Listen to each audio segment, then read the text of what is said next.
Good morning dear students. Welcome to study with Aakash. Study with Aakash में आपका स्वागत है। आज मैं आप लोगों के लिए एनसीईआरटी कक्षा 9 के हिंदी बुक क्षितिज के चैप्टर 15 का शब्द संपदा और प्रश्न व्यास लेकर के आया हूँ, जिसमें चैप्टर 15 का नेम है मेघ आए, जो कि सर्वेश्वर दयाल सक्सेना के द्वारा लिखा गया है। तो सबसे पहले हम लोग इसके शब्द संपदा को देखते हैं, उसके बाद इसके प्रश्न अभ्यास की ओर बढ़ेंगे। तो इसमें पहला शब्द है आगे आगे नाचती गाती बयार चली। इसका अर्थ होगा वर्षा के आगमन की खुशी में हवा बहने लगी, शहरी मेहमान के आगमन की खबर सारे गांव में तेजी से फैल गई। दूसरा शब्द है बांकी चितवन। इसका अर्थ होगा बांकपन लिए दृष्टि, तिरछी नजर। तीसरा शब्द है जुहार करना। इसका अर्थ होगा आदर के साथ झुक कर नमस्कार करना। चौथा शब्द है क्षितिज अटारी गहराई। इसका अर्थ होगा अटारी पर पहुंचे अतिथि की भांति क्षितिज पर बादल छा गए। इसका पांचवा शब्द है दामिनी दमकी। इसका अर्थ होगा बिजली चमकी या तन मन आभा से चमक उठा।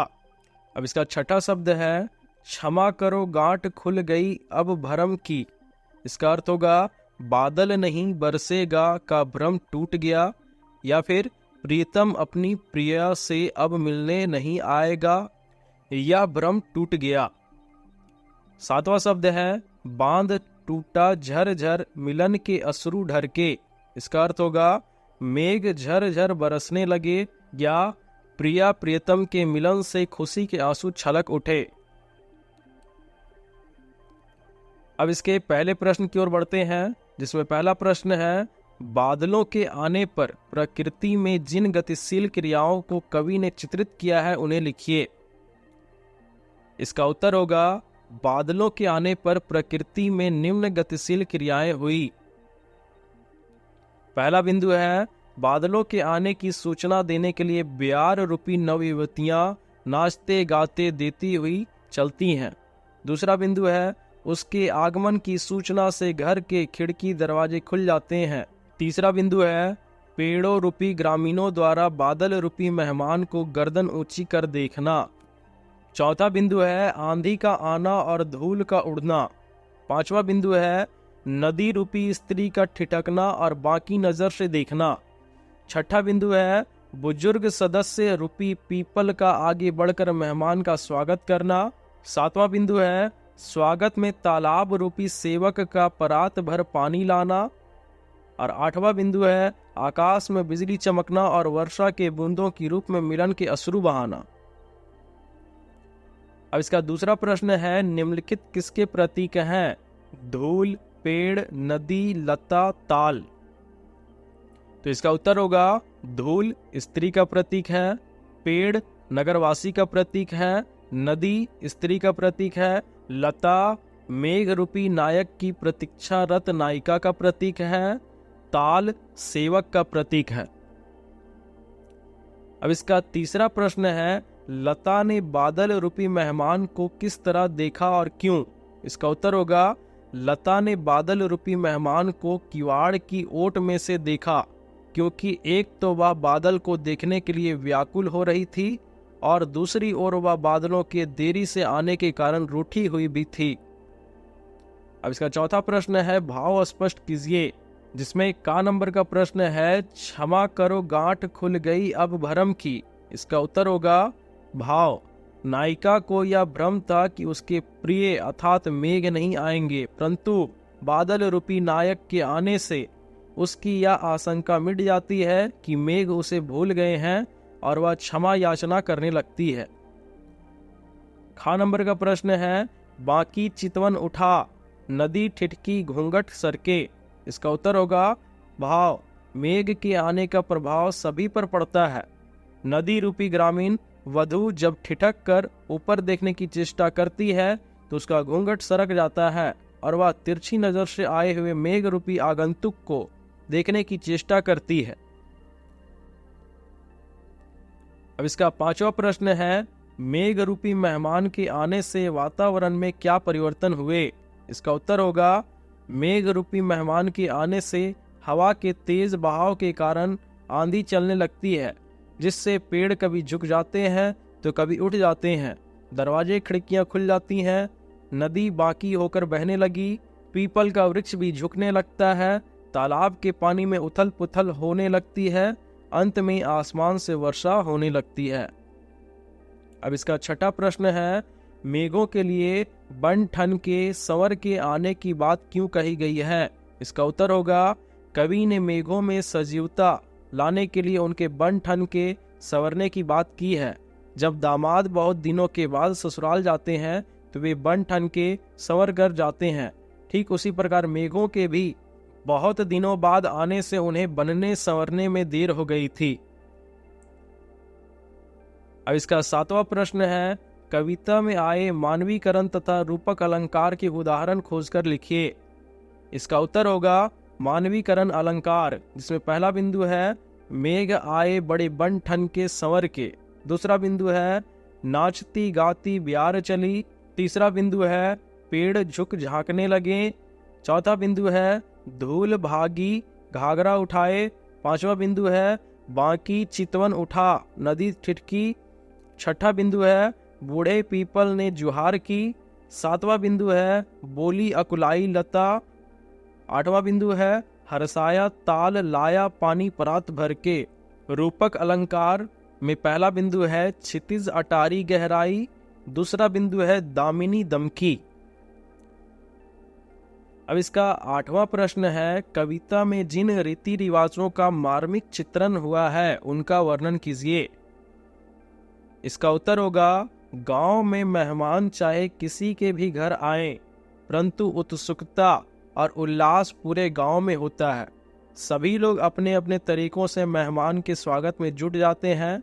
गांव की स्त्रियां मेहमान से पर्दा करने लगती हैं, बुजुर्ग झुककर उनका स्वागत करते हैं, पैरों को धोने के लिए परात में पानी लाया जाता है।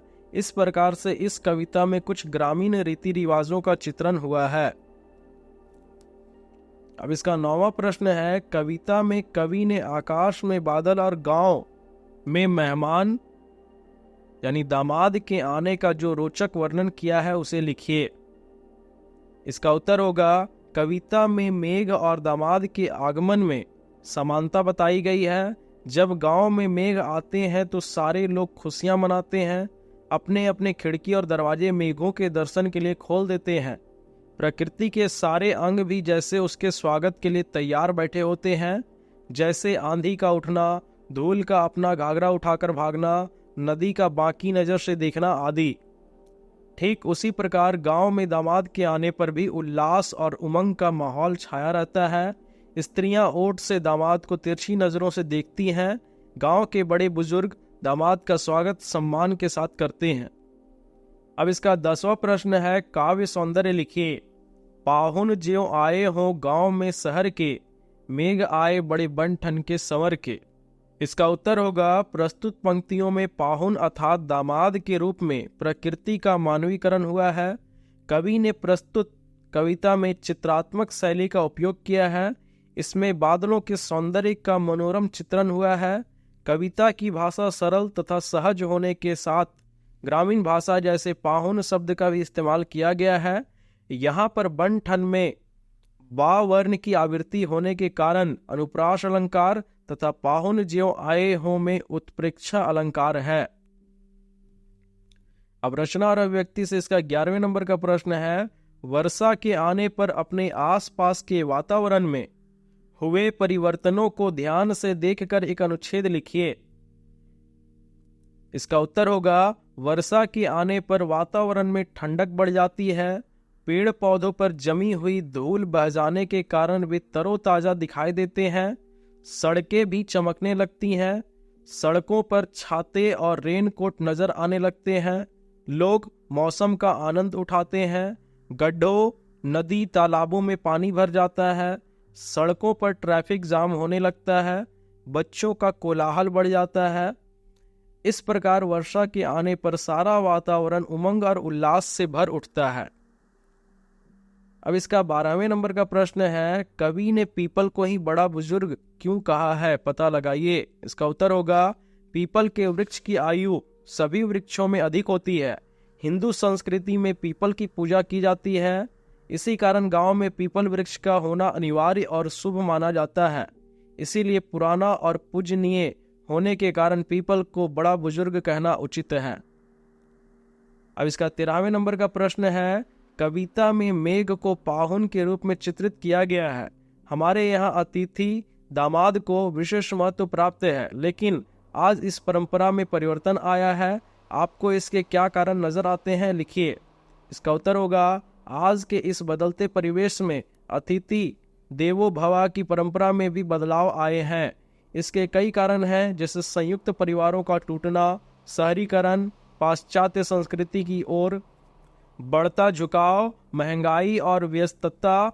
ऐसे कुछ कारण हैं जिसके फलस्वरूप आज का मनुष्य केवल अपने बारे में ही सोचता है। उसके पास दूसरों को देने के लिए समय तथा इच्छा का अभाव हो चला है और परिणाम स्वरूप यह परंपरा धीरे धीरे गायब होती जा रही है। अब भाषा अध्ययन से 14वें नंबर का प्रश्न है, कविता में आए मुहावरों को छांटकर अपने वाक्यों में प्रयुक्त कीजिए। तो इसका उत्तर होगा मुहावरे, अर्थ, वाक्य, जिसमें पहला मुहावरा है बन ठन के। इसका अर्थ होगा सज सवर के, और वाक्य होगा उत्सवों में बन ठन के जाना चाहिए।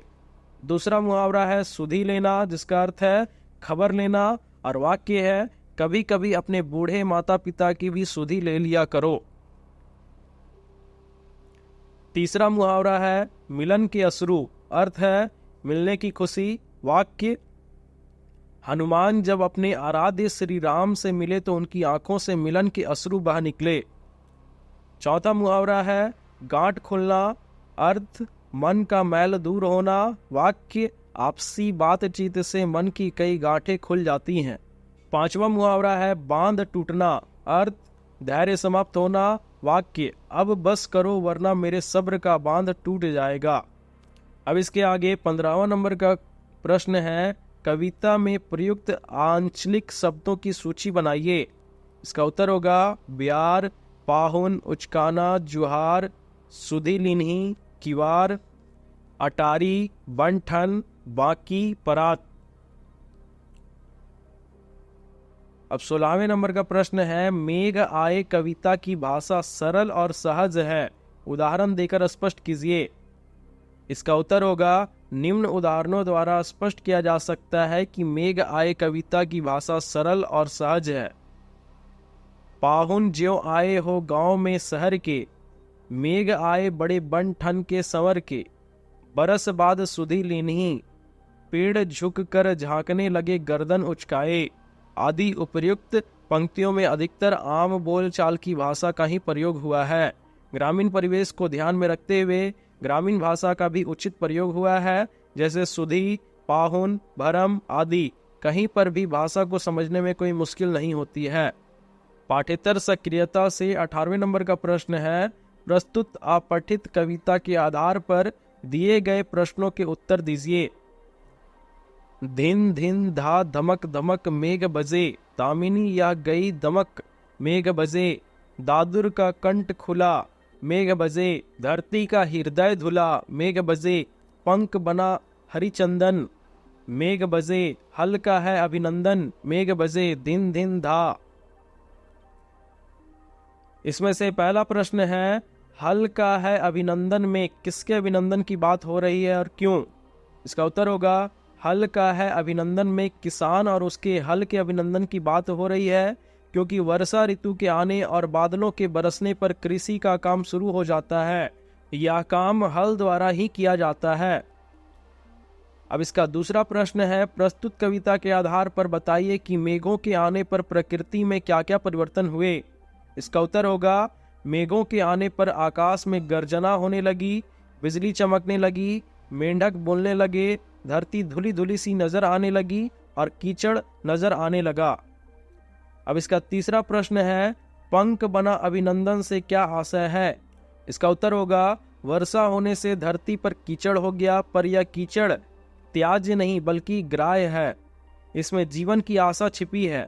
यह माथे पर लगाने योग्य होने के कारण हरिचंदन के लेप सा प्रतीत हो रहा है। अब इसका चौथा प्रश्न है, पहली पंक्ति में कौन सा अलंकार है? इसका उत्तर होगा पहली पंक्ति में पुनरुक्ति, प्रकाश और अनुप्रास अलंकार है।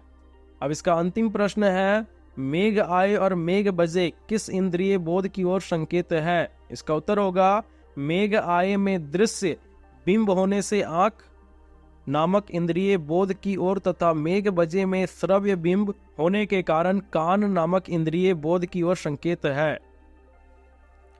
तो इस तरह से आपका ये चैप्टर कंप्लीट होता है। अगर आपको मेरी वीडियो अच्छी लगती है तो अपने दोस्तों के साथ शेयर करें, लाइक करें, कमेंट करें और अगर चैनल पे नए हैं तो चैनल को सब्सक्राइब करें। साथ ही बेल आइकॉन को प्रेस करना ना भूलें, क्योंकि मैं हमेशा आपके लिए इसी तरह से नई नई वीडियोस लाता रहता हूँ। धन्यवाद।